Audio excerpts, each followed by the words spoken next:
Estamos aquí reunidos primeramente en el nombre del Padre, del Hijo y del Espíritu Santo. Padre Todopoderoso, te pedimos que en esta noche nos ilumines con tu palabra, con tu enseñanza. Te pedimos que nos mandes y nos envíes tu Santo y Divino Espíritu. Regálanos, Padre, tu Espíritu Santo para que podamos entender tu palabra, proclamar tu palabra, entenderla, disfrutarla y saborearla. Ven, Santo y Divino Espíritu, ingresa en nuestra mente, en nuestro corazón, en nuestra alma. Llénanos de tu sabiduría, de tu enseñanza, de tu entendimiento. A ti, Divino Espíritu, que eres Dios, a ti sea siempre la gloria, el honor, el poder y la adoración por los siglos de los siglos. Amén. Iniciamos la reflexión de la palabra de Dios en el nombre del Padre, del Hijo y del Espíritu Santo.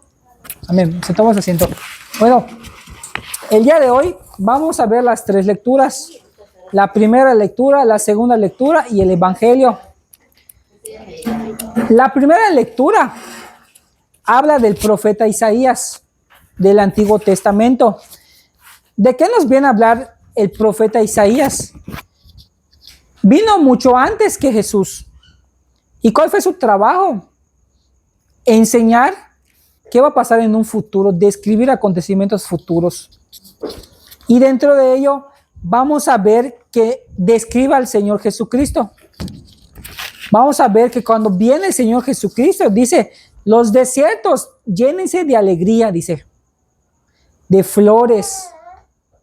Y también va una parte que va a decir, los sordos escucharán, los ciegos abrirán sus ojos, los inválidos correrán como una gacela, creo que dice, ¿no?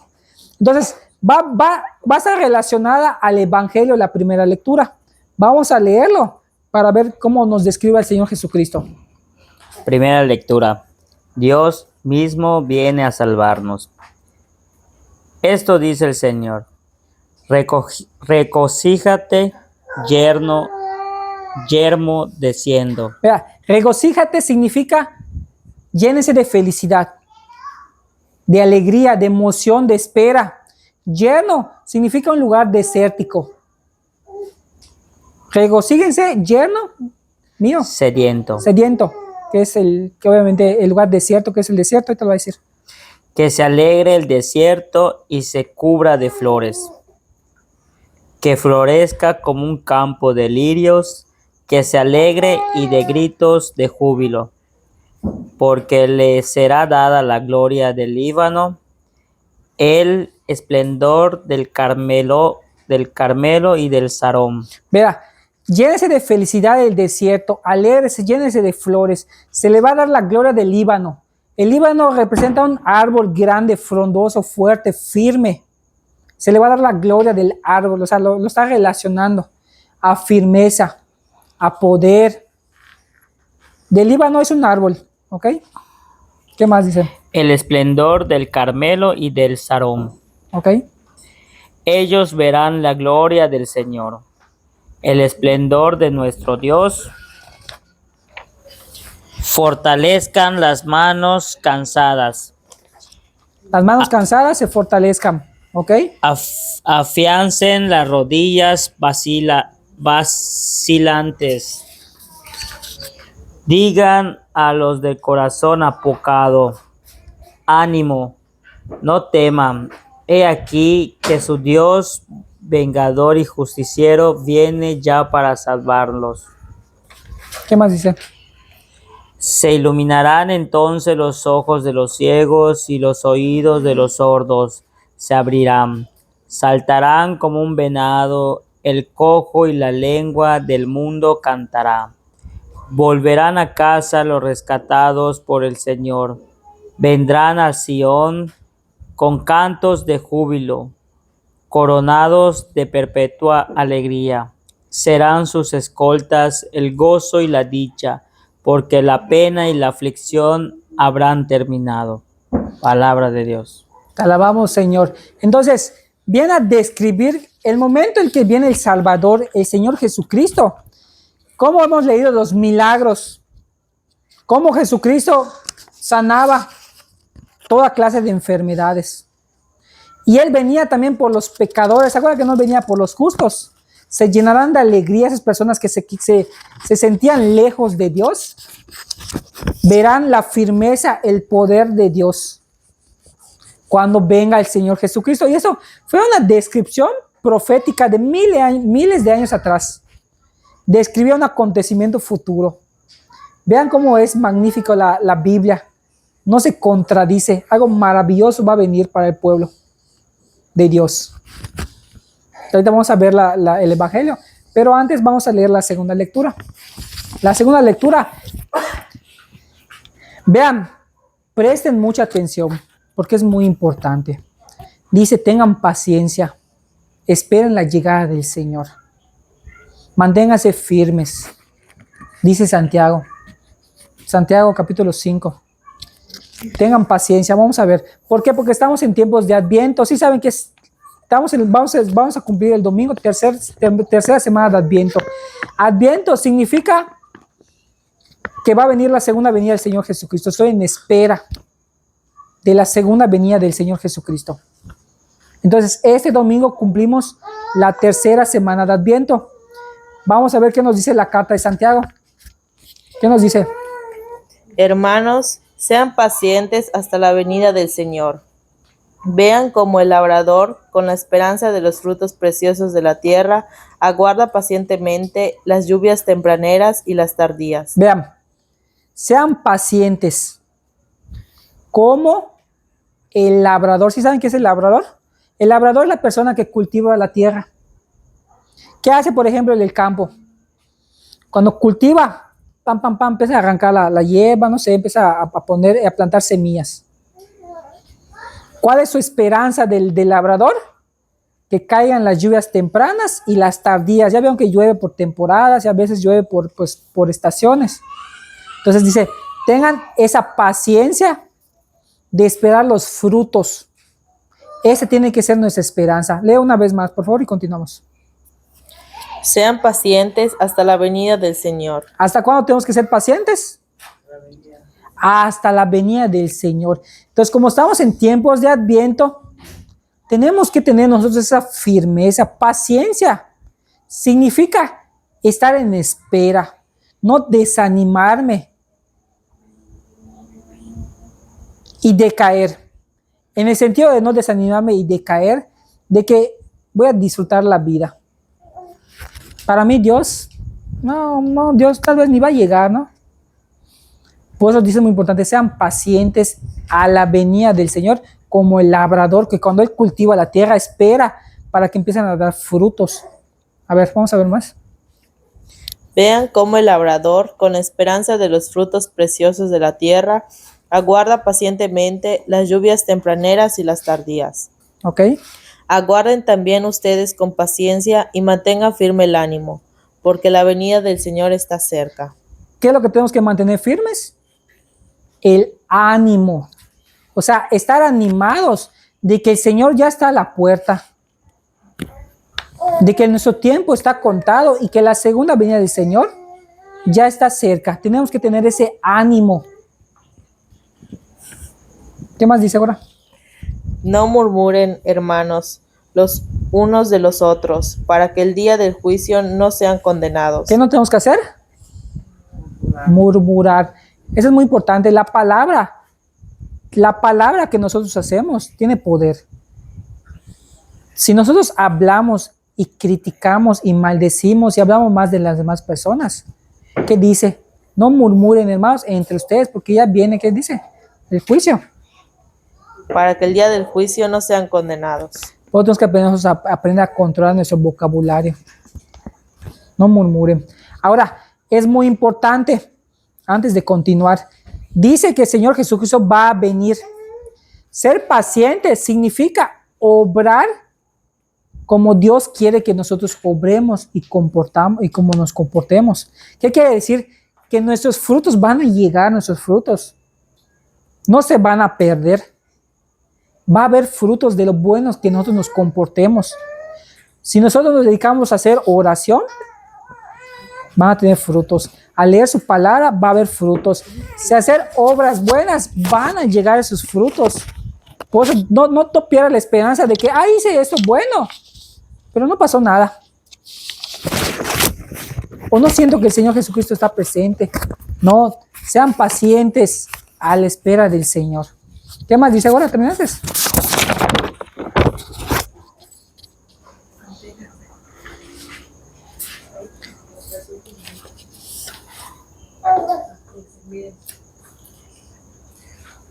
Miren que el juez ya está a la puerta. ¿Quién es el juez? Dios. Ya está a la puerta, está a la puerta esperándote. ¿Qué más? Tomen como ejemplo de paciencia en el sufrimiento a los profetas, los cuales hablaron en el nombre del Señor. Tomen como ejemplo los profetas. ¿Y dónde están los profetas? En la palabra de Dios. Lean la vida de los profetas. Cómo predicaron la palabra de Dios con paciencia, con firmeza. Aunque hablaban mal de ellos, persecuciones, cárceles y muertes, estuvieron firmes ellos en la fe. Entonces, ¿qué nos está diciendo el Señor Jesucristo? Que nuestro trabajo que hacemos, no tenemos que nosotros que desanimarnos. Todo trabajo que nosotros hagamos, tarde o temprano va a traer frutos a la venida del juez que está a la puerta. Ahora, les cuento una historia. Hubo una junta, eso es un cuento, digamos, ¿no? Vamos a ver un cuento. En el infierno. Y entonces se reunieron todos el diablo, el mayor, digamos, y los hijitos del diablo. Y dijeron, ¿cómo podemos atraer a más gente aquí al infierno? Y empezaron a hablar así, empezaron a dar ideas, ¿no? Empezaron a escuchar al padre, ¿no? Y escuchó tres ideas. Y dijo el primero, pues fíjate que, y si le decimos a Dios, a los hombres, que Dios no tiene todo el poder, que es un Dios chiquitito. Y dice el padre mayor, que es, pues, digamos, con más experiencia, le dice, ¿cómo le vamos a decir eso a los hombres? Si con solo ellos que vean el sol, la luna, las estrellas, lo maravilloso que es la vida en el planeta, que tienen de todo, pues ellos no se la van a creer. Y habla el segundo, vamos a decirles que su pecado no tiene castigo, dice el segundo, ¿no? Y dice el papá, pues simplemente con que ellos vean que a los ladrones, a los que matan, a los que violan, a los que se comportan mal, pues ¿dónde van a parar muchas veces? A las cárceles. Entonces sí tienen castigo, dice el segundo. Y dice el tercero, se le ocurrió una gran idea. ¿Cuál creen que es la idea que se les ocurrió? Dejarlos libres. No, ya sé, vamos a decirles que tienen todo el tiempo necesario para que se conviertan, para que ellos piensen que tienen toda una vida para que cambien.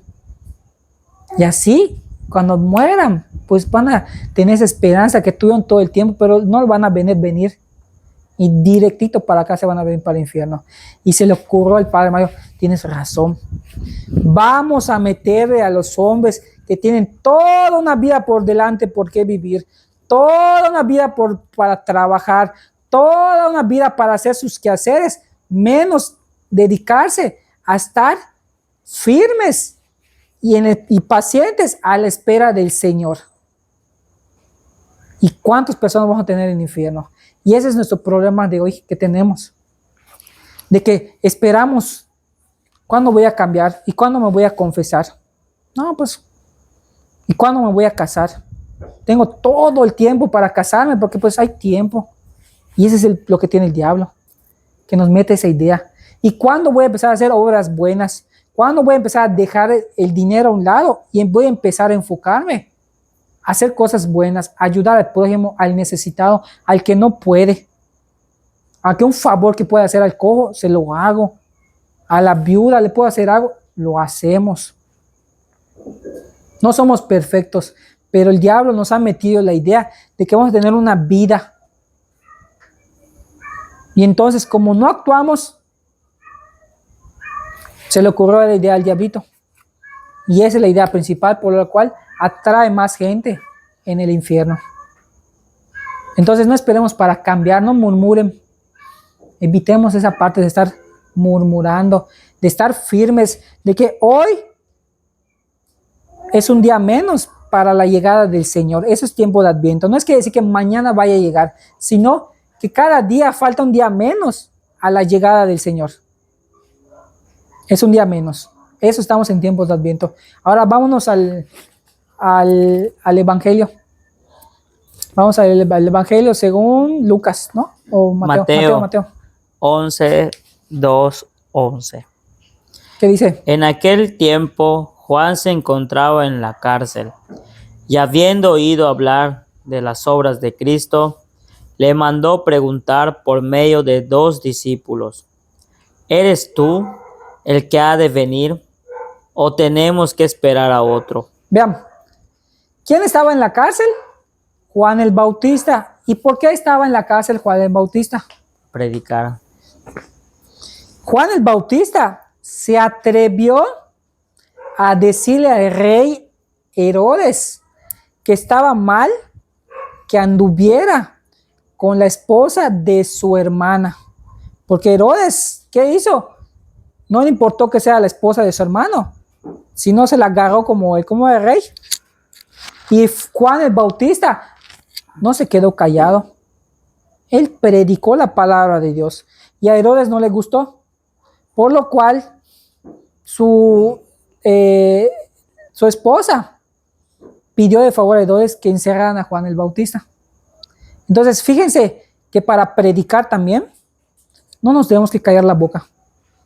O sea, si te gustó o no te gustó, al que predica, y nosotros somos partes de predicadores, tenemos que predicar la palabra de Dios. Que la gente se va a molestar o no se va a molestar, pues eso a nosotros no nos debe de interesar. Tenemos que predicar la palabra de Dios.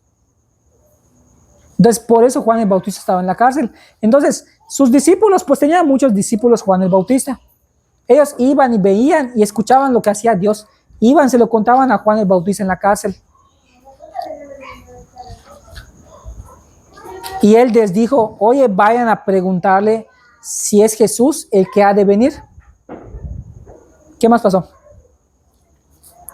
Jesús le respondió: vayan a contar a Juan lo que está viendo. A contar, ¿no? A contar. Sí. Perdón. Vayan a contar a Juan lo que están viendo y oyendo. Los ciegos ven, los cojos andan, los leprosos quedan limpios de la lepra, los sordos oyen, los muertos resucitan, y a los pobres se les anuncia el evangelio. Vean, ¿cuál fue la pregunta que le hicieron a Jesús? Se acercaron a sus discípulos de Juan el Bautista y le dijeron: Señor, Juan el Bautista nos manda a preguntarte si tú eres realmente el que ha de venir o tenemos que esperar a otro. ¿Y qué le contestó Jesús? ¿Sí o no? No le contestó nada de eso. Vean lo interesante acá. Jesús no le dijo sí soy yo o no. Vean, para que no haya duda.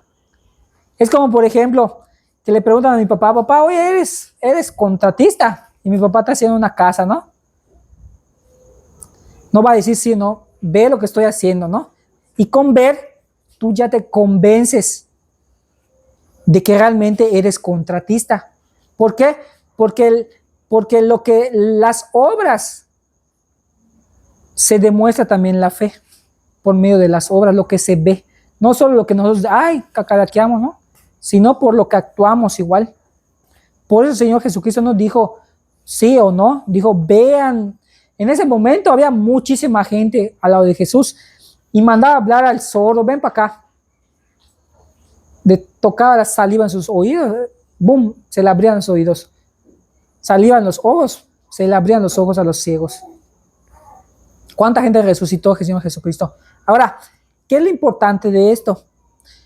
El detalle que nosotros nos olvidamos y pensamos que Jesús es un Dios que vino hace 2000 años y que ya. No. Jesús es el mismo ayer, hoy y para siempre. ¿Qué quiere decir? Que nosotros podemos ver a un Dios vivo. ¿Cómo lo podemos ver? Porque Dios está presente en nosotros, está presente aquí mismo. Cuando se predica la palabra de Dios y cuando nos reunimos a escuchar su palabra, Dios dice la palabra de Dios, donde 2 o 3 personas estén reunidos en mi nombre, aquí estoy en medio de ustedes. Y ese Dios sigue vivo, no está muerto, está vivo.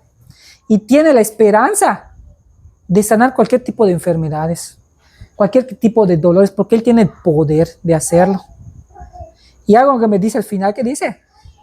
Puede sanar y a los humildes, ¿qué se les anuncia? El Evangelio. ¿Qué estamos haciendo el día de hoy? Está vivo, Señor Jesucristo, porque estamos predicando el Evangelio. Y yo sé que Dios tiene todo el poder para sanar cualquier enfermedad. La palabra de Dios no está escrito nada más solo por así. A veces lo cree, no se lo cree. No, es porque tenemos que creer, tener esa fe de que realmente Dios está vivo. Tenemos a un Dios vivo, presente. Dejó al Espíritu Santo, que es Dios. Tenemos que tener nosotros esa convicción ante cualquier dificultad, ante cualquier problema, ante cualquier preocupación que tengamos. Tenemos un Todopoderoso, capaz de curar y resucitar hasta los muertos. Ese es nuestro Dios, en el que creemos, en el que confiamos, en el que esperamos la segunda venida, pacientes y actuando, no solo por fe, sino por obras. ¿Qué es lo que se ve? Por eso el Señor Jesucristo, vean lo que estoy haciendo, para que no haya duda. ¿Qué más dice, Jorge? Dichoso aquel que no se sienta defraudado por mí. Dichoso, ¿sabes qué significa dichoso? Feliz. Que no busque tropiezo en el Señor Jesucristo. De lo que predica el Señor Jesucristo, diga, a mí no me parece esto. ¿Por qué lo predicó el Señor Jesucristo? Dichoso el que no busca tropiezo en mí, dice. Dichoso aquel que no se sienta defraudado. Defraudado de mí. O sea, que tengas esperanza de un Dios chiquitito que no puede hacer nada, sino es un Dios poderoso. Dichoso, alégrense que tenemos ese Dios amoroso y misericordioso con cada uno de nosotros, estemos muy cerca o lejos, porque Él ama más a las personas más lejas, porque quiere atraerlos hacia Él. Cuando se fueron los discípulos, Jesús se puso a hablar a la gente acerca de Juan. ¿Qué fueron ustedes a ver en el desierto? ¿Una caña sacudida por el viento? No. Pues entonces, ¿qué fueron a ver? ¿A un hombre lujosamente vestido? No, ya que los que vistes con lujos habitan en los palacios. ¿A qué fueron, pues? Vean, cuando Juan el Bautista vino a predicar, ¿él dónde predicaba? En el desierto, en el río Jordán. Y él empieza a hablar bien de Juan el Bautista. Cuando ustedes fueron al desierto, ¿qué fueron a ver? Una caña sacudida por el viento. O sea, es una plantita que salía, que es muy frágil, que es muy débil. Fueron a ver ese hombre débil, una caña sacudida por el viento. Fueron a ver un hombre vestido lujosamente. No, dice, porque Juan el Bautista, ¿se recuerdan con qué se vestía Juan el Bautista? Con piel de camello. ¿Qué quiere decir piel de camello? Que duraba esa ropa meses y años. Es decir, que no era un hombre lujoso tampoco Juan el Bautista. Su ropa era muy austero, o sea, es decir, que no gastaba en esas vestimentas y que inclusive comía las langostas del desierto y miel silvestre, como dice la palabra de Dios. O sea, era un hombre dedicado a la palabra de Dios, no a las cosas materiales. ¿Eso fueron a ver? Dice, no, dice el Señor Jesucristo. ¿Qué más dice? Bueno, ¿A qué fueron a ver? ¿A ver a un profeta? Sí, yo se los aseguro, y a uno que está todavía más que profeta, porque de él está escrito: He aquí que yo envío a mi mensajero para que vaya delante de ti y te prepare el camino. Vean lo que dice la palabra de Dios. Fueron a ver un profeta. ¿Saben qué es un profeta? ¿Sabes qué es un profeta, América? ¿No? Daniel. Cita. Profetiza. ¿No saben qué es un profeta? Un profeta es aquella persona que habla en favor de Dios. Lo que Dios le inspira, pues él va y dice lo que Dios le mandó a decir. Es un enviado por Dios. Fueron a ver a un profeta. Ser profeta es algo privilegiado. Pero dice Dios, es más que un profeta. Vean cómo realza a Juan el Bautista. O sea, es más que un profeta. Está escrito, yo les envío a mi mensajero delante de mí para que preparen el camino del Señor. Les voy a contar la historia. Resulta que en la antigüedad, cuando existían muchos reyes, cuando un rey iba a visitar una ciudad, había un mensajero, se le llama precursor. Precursor es la persona que va delante del rey para preparar el camino. Es decir, un rey va a llegar, por ejemplo, aquí a Mérida, pero resulta que las calles para entrar tienen baches, no tienen letreros, se les cayeron, ¿no? Hay caminos que no puedes andar muy bien, son de piedras. Entonces, una persona precursora iba y reparaba las calles, porque cuando viniera el Señor, el rey, pues todos lo recibieran y no había contratiempo. Ese era el trabajo de Juan el Bautista. Ir delante del Señor, preparen el camino del Señor, decían, ¿se acuerdan? Renuncien a su mal camino. O sea, si vamos nosotros por un mal camino, ¿qué tenemos que hacer? Regresar al camino correcto.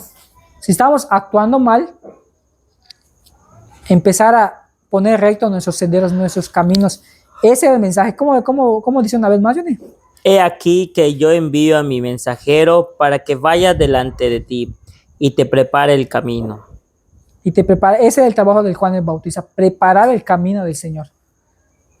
Yo les aseguro que no ha surgido entre los hijos de ninguna mujer más grande que Juan el Bautista. Sin embargo, el más pequeño en el reino de los cielos es todavía más grande que él. Vean lo que dice el Señor Jesucristo. No ha nacido de un hombre más grande que Juan el Bautista. O sea, el más grande en la tierra, ¿quién fue? Juan el Bautista, dice la palabra de Dios. Sin embargo, dice la palabra de Dios, el más pequeñito en el reino de los cielos. ¿Qué es, Godi? Es todavía más grande que él. Es decir, que hay una esperanza tan grande y un premio tan grande que con solo nosotros lleguemos al reino de los cielos, hasta el más chiquitito que llegue, el último lugar que ocupes, pero que llegues, eres más grande que él. Vean qué gozo nos da el Señor. O sea, que vale la pena ser seguidor y poner en práctica la palabra de Dios. Ahora, no quiere decir que Juan es chiquitito. Realmente lo que pasó es que Juan murió antes del Señor Jesucristo. ¿Se acuerdan que lo mataron? Le quitaron su cabeza. Después, obviamente, crucificaron al Señor Jesucristo. O sea, a eso se refiere, que él no vio la muerte y la resurrección del Señor Jesucristo. Pero, sin embargo, nosotros podemos ser más grandes que Juan el Bautista si nos esforzamos igual. ¿Qué más dice ahora? Bueno, ¿es todo? ¿Seguro? ¿Ahí terminó? ¿En qué terminó? es todavía más grande que él. ¿No hay nada más? Palabra del Señor, gloria a ti, Señor. ¿Ahí terminó? Bueno, pues. Ahora, ¿qué nos invitó la palabra de Dios? A no perder la esperanza. No esperar, esperar, ser pacientes. Recordar que tenemos un Dios vivo, capaz de hacer cualquier milagro. Tenemos que estar preparados en este mes de Adviento. reflexionar lo que estamos haciendo y cómo estamos actuando. Recordar que el juez está a la puerta. No está a 10 kilómetros, a un año, no, está a la puerta de nosotros. Entonces, tenemos que empezar a cambiar, dar el primer paso. Como familia, como grupo, y que le pidamos al Señor Jesucristo que nos ilumine, que nos guíe, y que nunca perdamos la esperanza ni la paciencia de la segunda venida de nuestro Salvador. Pues nos ponemos de pie para darle gracias a Dios. Pues dale ya hoy. Dale, pues.